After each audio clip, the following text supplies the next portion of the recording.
Hello guys, Veoler. In today's video we are showing the best builds in Dystovia right now, so you can be OP and you have something to grind for. Remember to like, comment, subscribe, and let's get right into the video. To start off with the video, I will go through the skills you will need.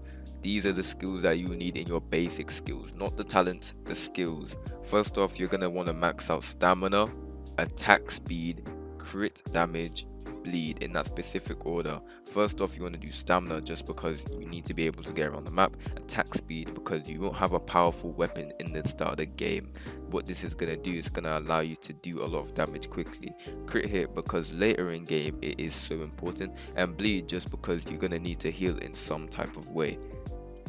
For the talent tree, I would say max out strength. You're gonna need that for the Greatsword and the dual wield. I would not say max out agility, just because backstab and like stealth and all they're so useless.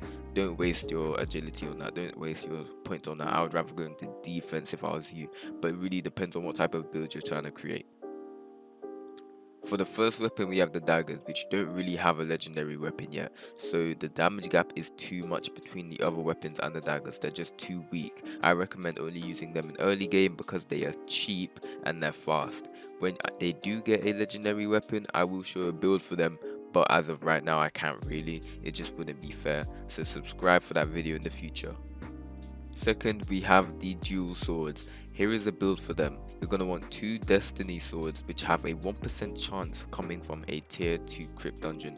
Yeah, so it's going to be very hard. This is an end game, like this is the max of that build. You're going to want sharpness on it, you're going to want swordmaster on it, you want critical strikes on it, life siphoning on it, whichever actives you want, because I can't lie, actives are quite useless in this game. For the elements, you're going to want fire on one of the swords and lightning on one of the other ones, and then for your auras, you're going to want Hercules on one of the swords and Hawkwood for the other. But I do know there's a lot of people who are saying wind is actually really decent because they like knockback instead of fire and lightning. So if you want to go double wind, remember to go double wind. Thirdly, we have the Greatsword, where you want the Crimson Greatsword of Azure with sharpness, swordmaster, critical strikes, and life siphoning. Whatever actives you want, because again, actives in this game are useless. Devs, please fix this. Anyways, for the element, you're gonna want lightning, and you're gonna want either the Hercules or Hawkwood aura. If you are lucky enough to have 2 of this sword, I guess you can experiment with both of them.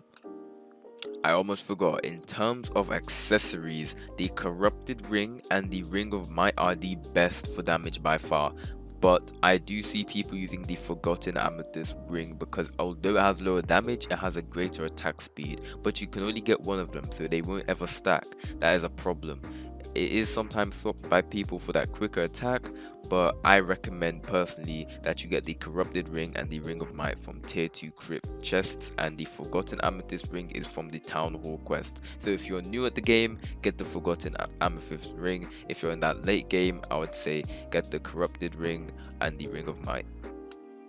Lastly, we have the armors, and I recommend for damage you go down the wretched knight set route because obviously it's really good for damage. It's just damage on damage on damage, although there are a few debuffs with it.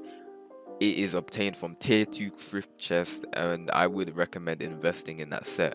Also on the other side, you have the Necro King set, which has a lot more health but obviously not as much damage. I think it takes a little bit of stamina as well, so you have to look out for that. It is also found in tier 2 crypt chests. Thank you guys for watching my video. I hope this gave you a more clear route on what you're going to grind for in endgame. I know not knowing what you want to grind for makes the game boring, so that's why I made this video, because I was falling down the same rabbit hole as you guys. Remember to like, comment, subscribe to the channel for more content. If you have any other video ideas or games you'd like to see me play in the future, let me know in the comment section below. And peace.